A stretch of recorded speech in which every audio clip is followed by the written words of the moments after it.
Ang pangalang Bella Belen ay magkasing kahulugan na ng pagiging dominante sa volleyball sa UAAP. 3 times MVP at 3 beses na ring nagkampiyon kasama ang National U at ang kanyang legacy ay hindi maikakaila. Ngunit ngayon, ang napakagaling na atletang ito ay handa na para sa isang bagong hamon, ang pumasok sa professional na larangan ng Premier Volleyball League.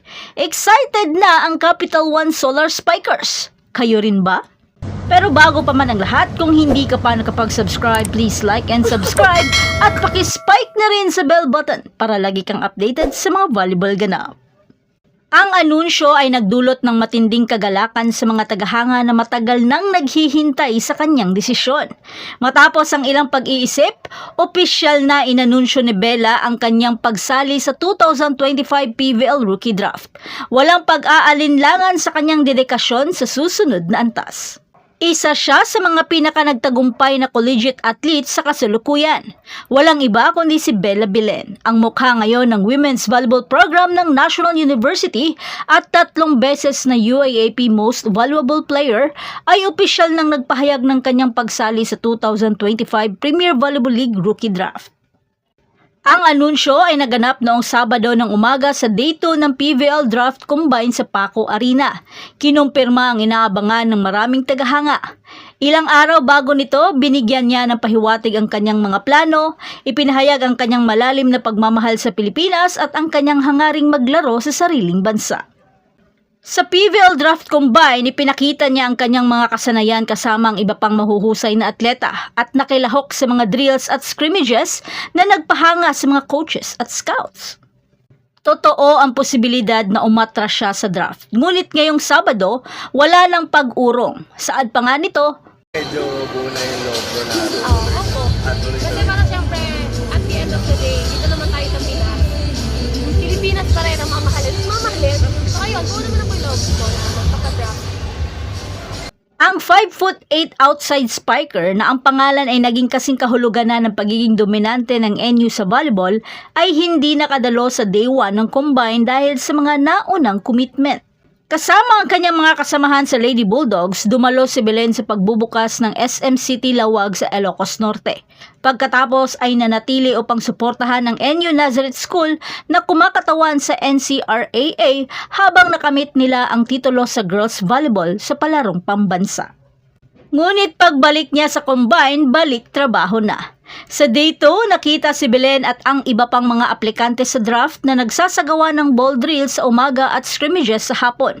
Ipinakikita ang kanilang mga kasanayan sa mga coaches at scouts mula sa mga PVL teams.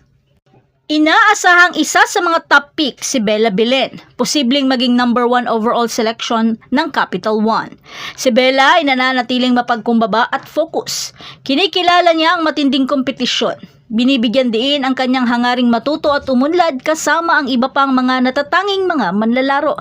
Aniya, ang PVL ay kumakatawan sa isang bagong bundok na aakyatin. Okay yun ah. Bago yun ah. Hindi ko naman po iniisip na ako yung magiging number 1 pick since maraming talented players din yung nagpa-draft.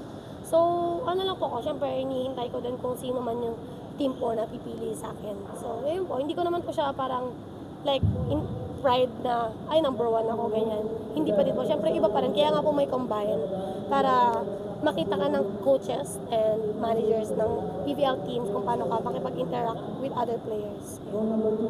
Hindi siya hinihimok ng prestihiyoso ng pagiging top pick, kundi ng oportunidad na umunlad at makatulong sa kanyang kupunan.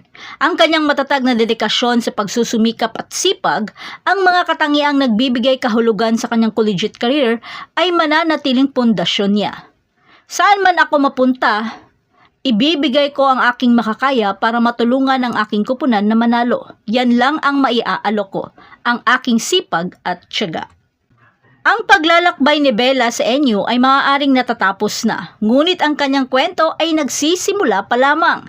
Hindi lamang ito tungkol sa isang draft pick, ito ay tungkol sa isang batang babae na humahabol sa kanyang mga pangarap, yakap ang mga bagong hamon at patuloy na nagbibigay inspirasyon sa isang henerasyon ng mga Pilipinong volleyball fans.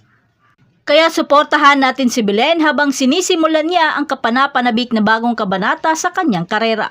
Pero ang tanong, mapapaangat kaya nito ang bago niyang kupunan? Paano niya haharapin ang mga dati niyang ka-teammate sa NU?